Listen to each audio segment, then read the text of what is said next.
Olá, pessoal, um prazer imenso estar com vocês aqui para a segunda parte da nossa aula sobre o capítulo 34 do livro de Gênesis. Eu peço, antes de qualquer coisa, que se você não assistiu a primeira parte, que você assista, senão não vai fazer sentido o que nós vamos aqui abordar. Bom, nós estamos ainda concluindo alguns elementos do texto primitivo, né, do relato da história de Diná. Né? Nós vimos que o texto ele foi composto em duas partes. Né? Numa primeira parte, nós temos um texto pré-exílico escrito em Judá, um pouco depois do exílio do Reino do Norte, do Reino de Israel. Né?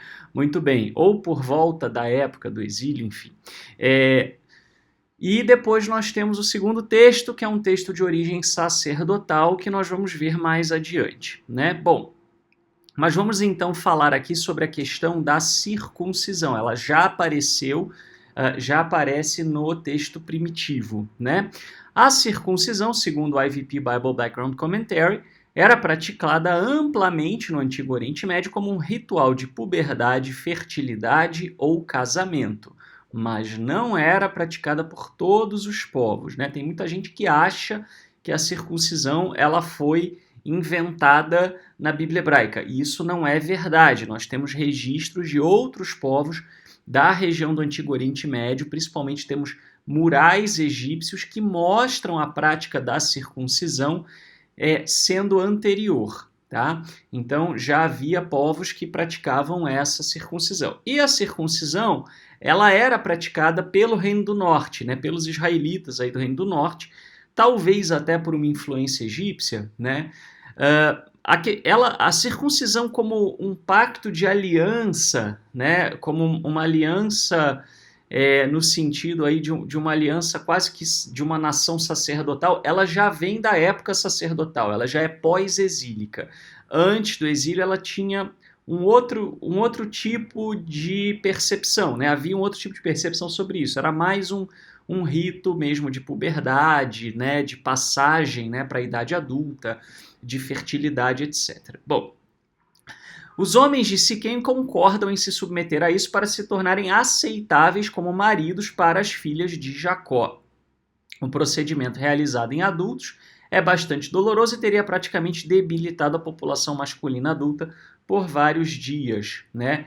Então, é exatamente isso que vai acontecer, né? A estratégia dos filhos de Israel era essa, né? Enquanto eles estiverem debilitados, né? Porque é uma dor muito grande, né? Quem faz circuncisão depois de adulto nos dias de hoje pode falar disso, né? Seja por motivo religioso ou não, mesmo hoje em dia tendo sutura, mesmo hoje em dia tendo anestésicos fortes, você depois tomando analgésico, anti-inflamatório, limpando o local, etc, etc, ainda assim é um procedimento bastante doloroso e um pouco incapacitante aí para o homem nos primeiros dias, né? Agora você imagina sem nenhum desses recursos naquela época, né? Então, certamente o impacto era muito maior, a dor era muito maior, né? E a dificuldade de recuperação era muito maior, né? Então, aproveitando-se disso, os filhos de Israel teriam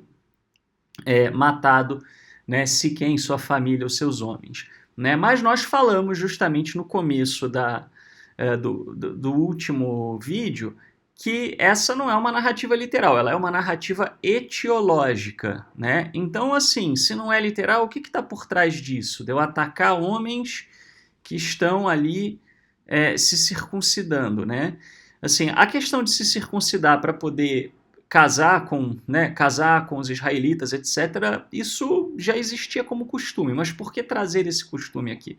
Justamente porque o autor, em sendo de Judá, estava querendo enfatizar exatamente como Israel era traiçoeiro, né? Como Israel, reino do norte, se aproveitava de situações de maior fragilidade dos seus adversários para poder atacar. E foi exatamente o que Israel fez com Judá, né? E na história, né, na narrativa aí da guerra Sírio-Efraimita. Depois você pode pesquisar sobre a guerra Sírio-Efraimita, tem várias informações e a própria Bíblia hebraica narra o episódio. tá? Eles se encontram, né, no portão da cidade. Portão da cidade, quando a gente lê, a gente não tem muita noção do que era para eles, para aquela época, tá? Mas o portão da cidade era um local de reunião para transações jurídicas e comerciais. Também poderia ser usado para reuniões públicas que afetavam todos os cidadãos da cidade.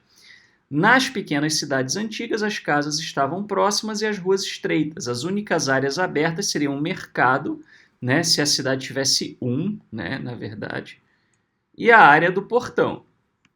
A primeira teria sido teria sido inadequada para assuntos de negócios públicos. Então, assim, você não tinha muitas áreas, né, de ponto de encontro nas cidades, né? O que você tinha essencialmente nas cidades era o mercado, né, que era onde as pessoas comercializavam coisas, era uma bagunça, não, né, ninguém, né, alguém que já viu o mercado de rua sabe que ali não é um local justamente que você possa conversar, etc, né? E a porta da cidade era um local onde normalmente as lideranças se reuniam, as pessoas conduziam negócios, etc.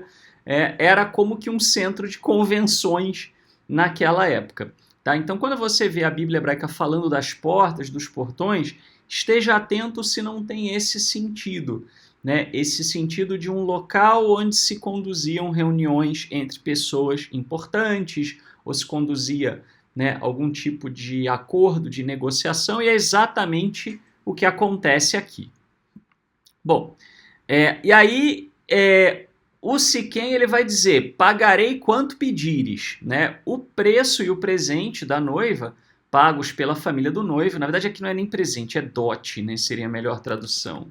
Tá? O preço e o dote da noiva pagos pela família do noivo geralmente dependem da conveniência do casamento.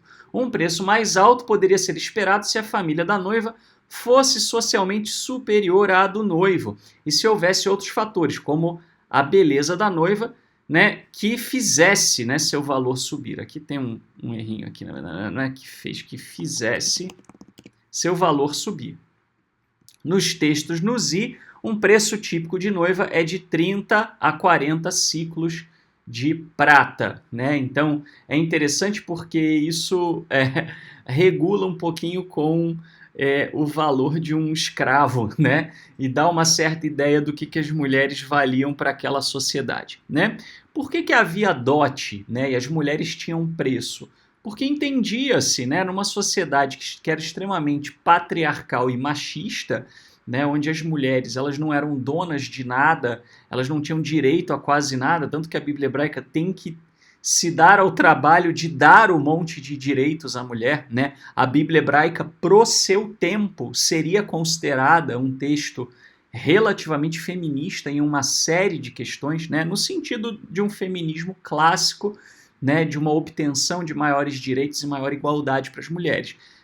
Não, obviamente que há limites do que aquela sociedade conseguia chegar dessa percepção, né? Mas as mulheres elas eram vistas então como propriedades, né? Então assim, um ato de casamento, né, uma filha solteira, ela pertencia ao patriarca da família, ao pai da família, né? Assim como a ele pertenciam os servos, a ele pertenciam os animais, a ele pertenciam as tendas, as propriedades da família, também as mulheres pertenciam a ele, né? Então o dote, na realidade, era realmente um preço, né, que se comprava aquela moça, né? Muitas vezes havia uma expectativa até mesmo daquelas culturas de que o pai fosse indenizado, né? Assim, já que ele investiu nela, né? Ela comeu, ela tinha roupas, ela tinha bens, etc., né? E ela iria com tudo aquilo, então o pai tinha que ser indenizado porque ele tinha tido um investimento financeiro e ia ter uma perda. Ah, Felipe, isso é bizarro, isso é horrendo, as mulheres não deveriam ser vistas assim. Eu concordo com você, mas era a realidade deles daquela época, né? A gente não pode querer que a Bíblia hebraica retrate uma realidade do século XXI. Se esse texto em particular, nós estamos falando de um texto de quase 3.000 anos atrás, né? Um pouquinho menos de 3.000 anos atrás. Então a realidade era a realidade daquela época, tá? Muito bem. Então, com isso, pessoal, a gente encerra os comentários da história preliminar. Agora vamos ver o que é que os escribas sacerdotais acrescentaram, né, ao texto, tá? Tudo que está em azul aqui, né? É, eu ia falar vermelho, acho que eu tô meio daltônico, né?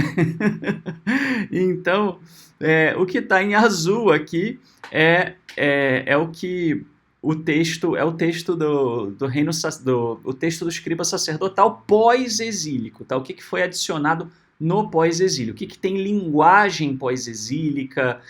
O que tem uma gramática do hebraico pós-exílico, uma temática pós-exílica, tudo isso, né, avaliado aí, é mais ou menos isso aqui. Como eu disse para vocês, isso não é uma ciência exata, né?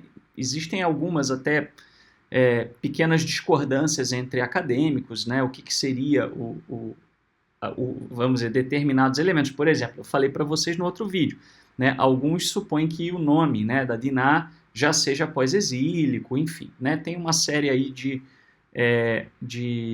pequenas divergências, mas no geral é mais ou menos isso aqui que os acadêmicos concordam que foi agregado pelo texto pós-exílico. Tá? Então, Diná, a filha que lhe havia dado a Jacó, saiu para ver as filhas da terra. Siquém, aí o que o texto sacerdotal vai acrescentar? O filho de Remor, o Reveu, tá? Ou Ivita, dependendo da tradução.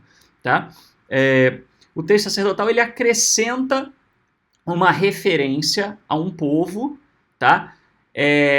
Onde, na verdade, Siquém era só o príncipe da terra, né, antes, e agora ele é o quê? Ele é filho de um heveu. Por quê? Porque havia uma proibição dos heveus, né, dos israelitas se casarem com heveus, né? Então, com essa proibição, a história da Diná já se transforma num casamento proibido, percebe? Tá? Então, Siquém, o filho de Remor, o heveu, príncipe da terra, tendo-a visto, tomou-a, dormiu com ela e a humilhou. Né? O texto não diz exatamente a estuprou, muitos exegetas entendem que a humilhou seria estuprar. Né? Outros entendem que ele teve relações com ela, não necessariamente ele a forçou, né? Mas ele a tomou por esposa sem ter negociado com a família. Né? O que para aquela sociedade teria sido uma questão, né? Tem muitas religiões que tentam estabelecer, e eu falo disso, né, inclusive no texto Sexualidade à Luz das Escrituras, né, que tentam colocar valores, né, com relação à sexualidade, os seus próprios valores ocidentais, o que eles acham certo ou deixam de achar certo, com base na Bíblia, mas é muito difícil você fazer isso, porque a Bíblia hebraica é muito diferente. Naquela época, não existia preocupação de se você está fazendo sexo antes ou depois do casamento. A questão não era essa. A questão é que você não tinha direito de deflorar uma propriedade que não era sua. Entende? Mal comparando, né, era como, né, alguém chegar e se achar no direito de entrar na sua casa, abrir a sua geladeira e comer a sua comida. Era a mesma lógica, entende? Não, pera lá, cidadão, como é que você invade a propriedade alheia? Né? Como é que você abre a geladeira de alguém e você come a comida da pessoa sem falar com a pessoa? Né? Isso é violação, isso é roubo, né? Isso não se faz. Era essa a lógica. Né? Tanto que a Bíblia hebraica não está tão preocupada, né? Por exemplo, se uma pessoa divorciada, e a Bíblia hebraica traz divórcio, não está preocupada se ela é sexualmente ativa ou não é, porque se ela é divorciada, ela já não pertence mais ao pai. Então não havia essa questão. Né? Havia uma preocupação a partir do momento em que você tomava a propriedade de outro. Né? E aqui é exatamente essa questão. Por isso que eu digo que a gente não tem certeza se o texto sacerdotal tentou dizer que ele estuprou ou não. Mas mesmo assim, mesmo que ele, né, não tenha, você tem aquele texto bíblico que fala que se você seduz uma mulher, aquela coisa toda, né, tinha que pagar o dote. Era exatamente essa lógica, a lógica de que você estaria invadindo a propriedade alheia, tá? Muito bem. Então o texto sacerdotal traz isso. Por quê? Né? Por causa daquele motivo que a gente falou. O texto sacerdotal, o escriba sacerdotal está horrorizado que isso aqui esteja na Bíblia. Basicamente.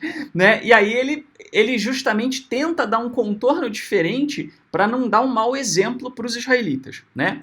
Mas seu coração inclinou-se por Diná, filha de Jacó, amou a jovem e falou-lhe ao coração. Então, repara, né? Ele a toma, ele dorme com ela, ele a humilha, né? E aí depois ele se apaixona e fala ao coração dela. É impossível? Não, mas você já percebe que tem uma certa desconexão aqui, né? Assim falou Siquém a seu pai Remor: toma-me esta jovem como mulher. Jacó soube que ele tinha desonrado sua filha, mas como seus filhos estavam nos campos com seu rebanho, Jacó guardou silêncio até que voltassem. Então, Jacó já aparece como uma figura bem cautelosa aqui, né? Remor, o pai de Siquém, foi a Jacó para lhe falar. Repare que Jacó aparece com muito mais intensidade aqui. Por quê? Porque na história original, você não tinha uma preocupação tão grande com Jacó, e sim com os filhos de Jacó, porque era justamente para mostrar como é que eles se comportavam, né? Como é que os israelitas se comportavam. Tá? Quando os filhos de Jacó voltaram dos campos e souberam disso, esses homens ficaram indignados e furiosos pelo fato de se ter cometido uma infâmia em Israel, dormindo com a filha de Jacó. Isso aqui é um anacronismo, né? Assim, é um pequeno deslize aqui do escriba, né? Assim, cometer uma infâmia em Israel, ele fala como se Israel já fosse reino e Siquém fosse parte de Israel, repara? Tá? Mas não é, na história não é uma infâmia em Israel, percebe? Né? Tem um detalhezinho aqui que o escriba ele comete um pequeno anacronismo, justamente por quê? Porque é uma história etiológica e não uma história literal, né? Isso não se faz. Remor lhes falou assim: meu filho Siquém enamorou-se de vossa filha, peço-vos que lhe a deis como mulher. Aliai-vos a nós, vós vos dareis vossas filhas e tomareis as nossas para vós. Ficareis convosco e a terra estará a vosso dispor. Podereis nela habitar, circular e vos estabelecer. Então, assim, aqui, o que acontece? Não é mais o Siquém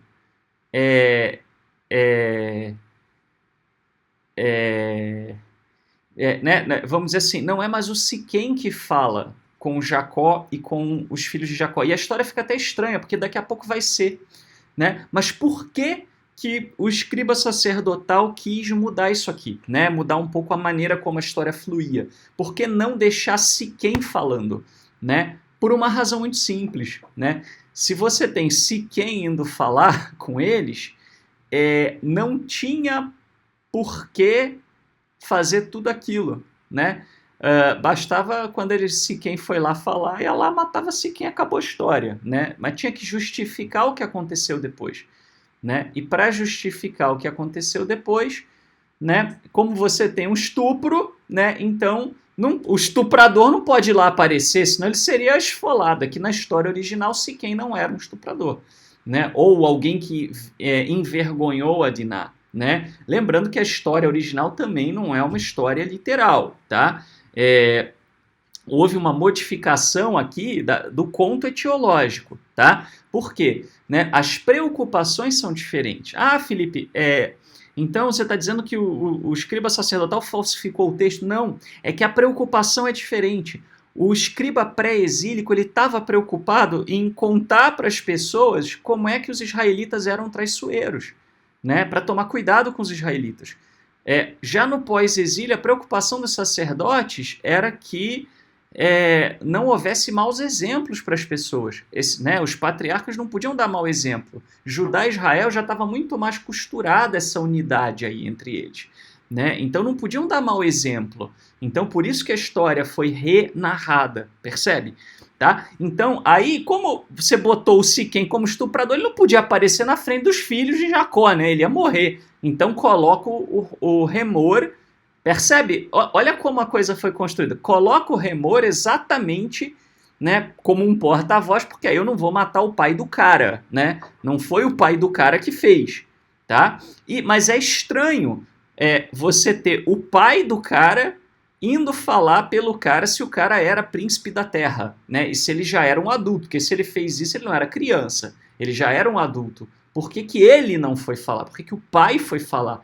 Né? Não era comum no Oriente Médio isso, né? Nesse ponto, esse ajuste da história deixou ela um pouquinho inconsistente, né? A narrativa, né? E foi uma das primeiras coisas que os exegetas, desde muito tempo, já notaram. Não, essa história sofreu um processo redacional porque ela justamente tem algumas inconsistências, tá? Muito bem. Aí nós temos o seguinte, continuando aqui, né?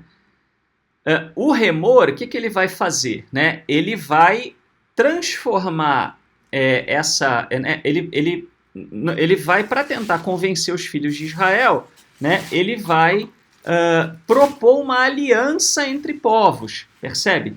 Né? Aí a questão de ser uma aliança entre povos já era uma preocupação que os escribas sacerdotais pós-exílicos tinham.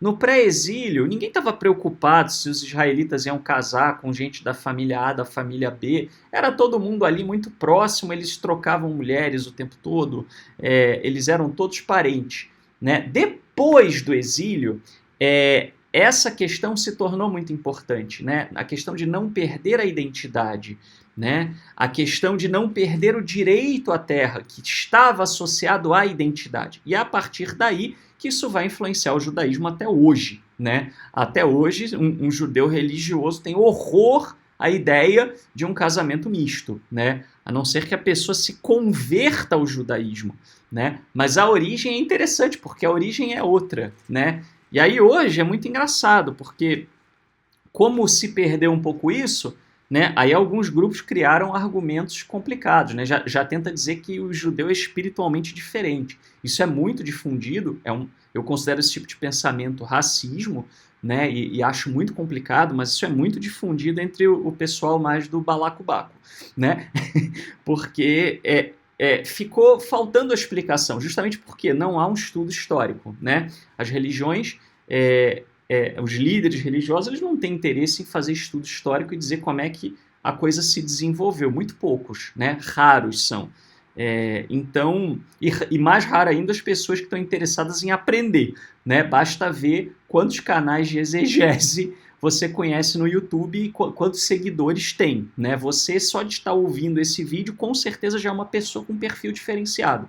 Você não aguentava 2 minutos desse tipo de aula se você não fosse. Né? Mesmo que você esteja brigando aí com você mesmo. Né? Mas assim, e deixando claro, tá, pessoal, que assim, a Bíblia ela não é menos sagrada porque a gente entende como ela se formou. Né? Assim, sagrada é uma coisa, psicografada é outra. Muita gente acha, sem querer, acha que é sinônimo. Tá? Não é sinônimo. Muito bem. E aí, então, a coisa se tornou uma questão de aliança, né? Por quê? Porque aí se justifica, inclusive, muito mais. Não, eu não posso me aliançar com outro povo, tá? A situação, ela se agrava. Siquém disse ao pai e aos irmãos da jovem que eu encontre graça aos vossos olhos. Agora é o Siquém falando, percebe? Fica um pouco esquisito, né?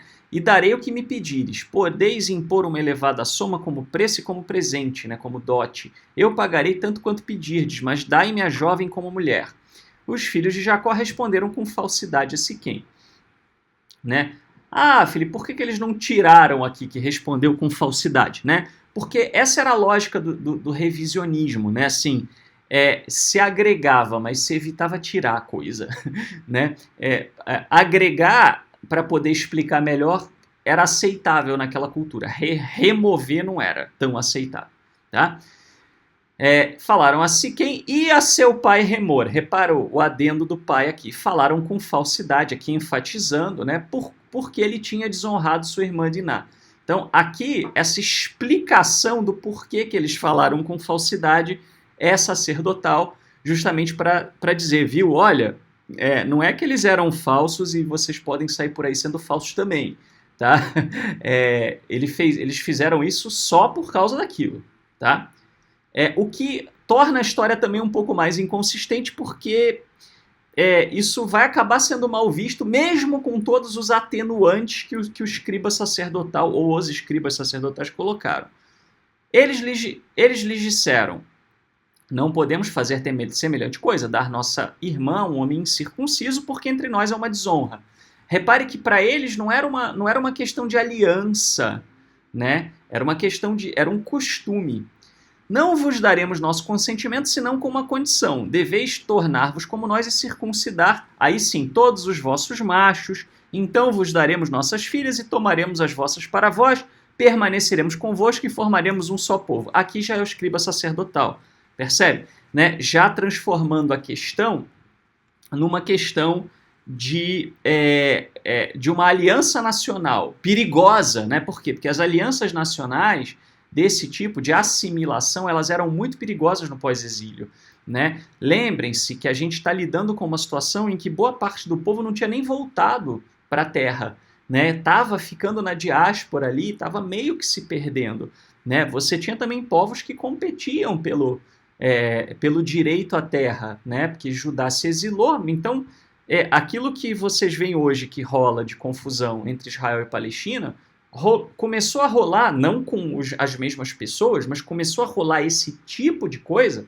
lá quando Judá é exilado. Judá foi exilado, a terra não ficou esperando Judá de braços abertos. A terra foi ocupada, né? Ela foi ocupada por tribos árabes, ela foi ocupada por povos transjordanianos, ela foi ocupada por tribos nômades de outros lugares, né? E essa turma reivindicava também a terra. Então você ter esse tipo de aliança era uma ameaça à integridade de Judá, né, a identidade de Judá. Tá? Muito bem. Então, aí ele diz, mas se não nos ouvirdes acerca da circuncisão, tomaremos nossa filha e partiremos. Suas palavras agradaram a Remor e a Siquém, filho de Remor. Repara que até botaram Remor demais, né? Esse excesso de Remor já mostra também um certo processo redacional aí. O jovem não tardou em fazer isso porque estava enamorado da filha de Jacó. Ah, lembrando, né? Por que duas vezes Remor? Né? Para enfatizar, né?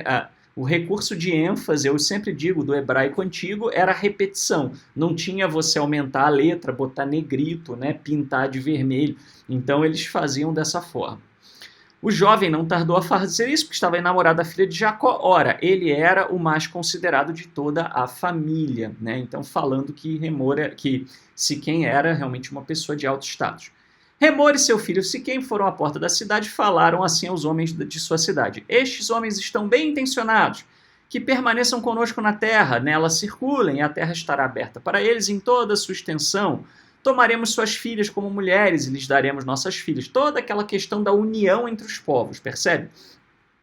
Mas estes homens não consentirão em ficar conosco para formar um só povo, senão com uma condição, que é todos os machos devem ser circuncidados como eles próprios o são. Até aqui é a mesma coisa, é o texto sacerdotal enfatizando a questão da unidade entre os povos, né? Que não estava presente na história original.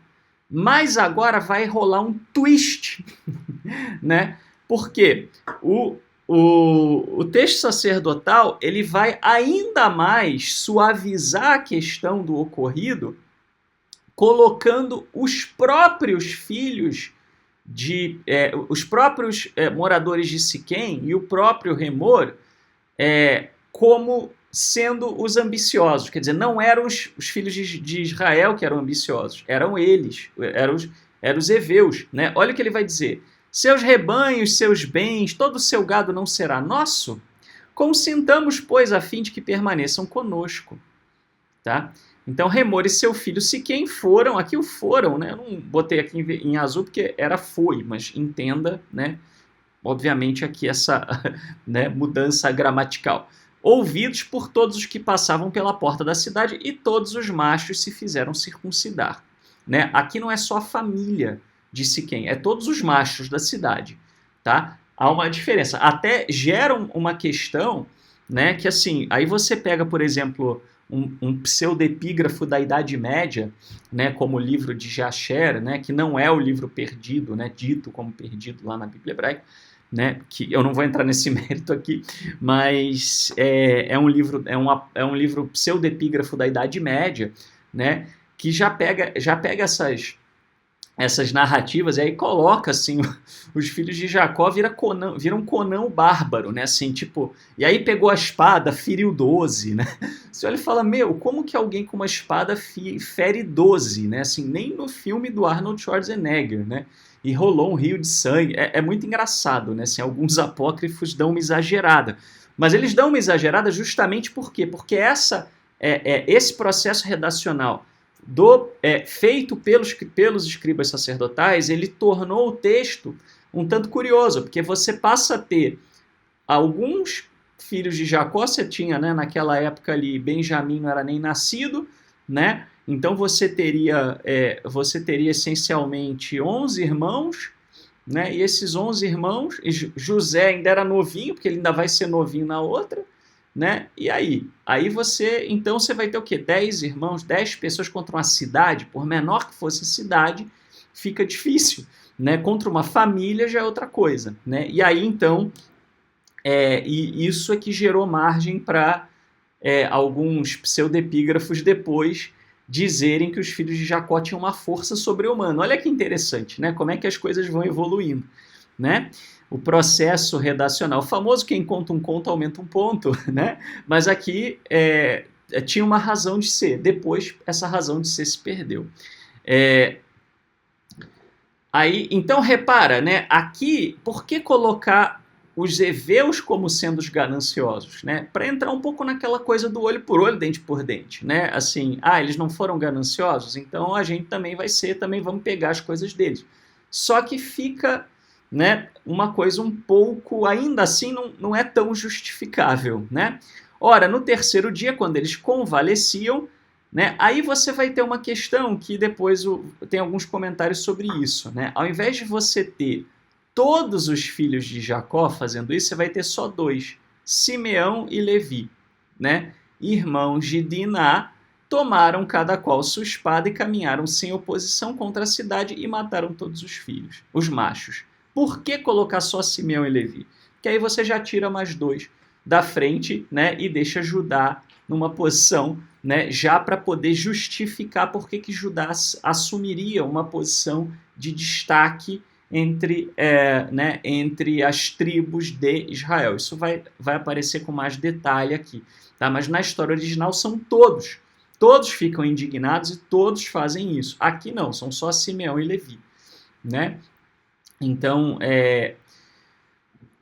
passaram ao fio da espada, Remor e seu filho Siquém tomaram Diná da casa de Siquém e partiram, né? Então, aqui, no texto, aqui você tem também uma inconsistência um pouquinho, né, assim, fruto desse processo, que é o seguinte: no texto original, a Diná ela não estava na casa de Siquém, ela estava na casa de Jacó. Aqui não, Siquém mantém ela como se ela tivesse refém. E isso não aparece nos diálogos anteriores, né? Devolva a nossa filha, né? Nada disso, né? Aqui não, aqui ela está na casa de Siquém, mas ela está na casa de Siquém em que condições, né? Ela está refém mesmo? Ela estava como convidada, né?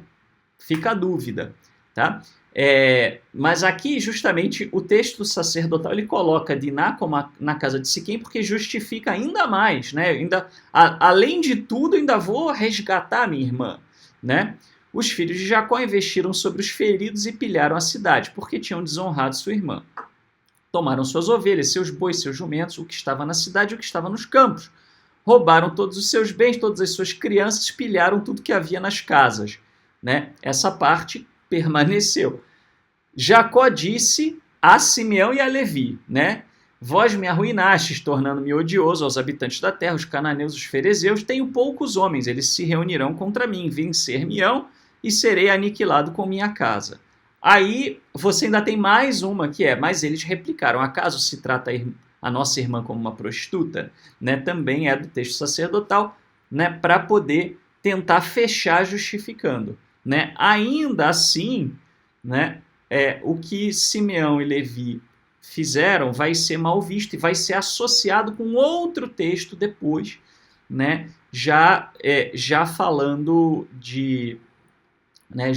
do comportamento das tribos e etc., da espada, né, de Simeão e Levi, mas isso a gente vai falar no tempo oportuno. Bom, esse vídeo aqui também já atingiu 35 minutos, então nós vamos pausar por agora, né, e damos sequência no próximo vídeo, na parte 3, já com mais comentários sobre esse texto. Até já, se o Eterno nos permitir.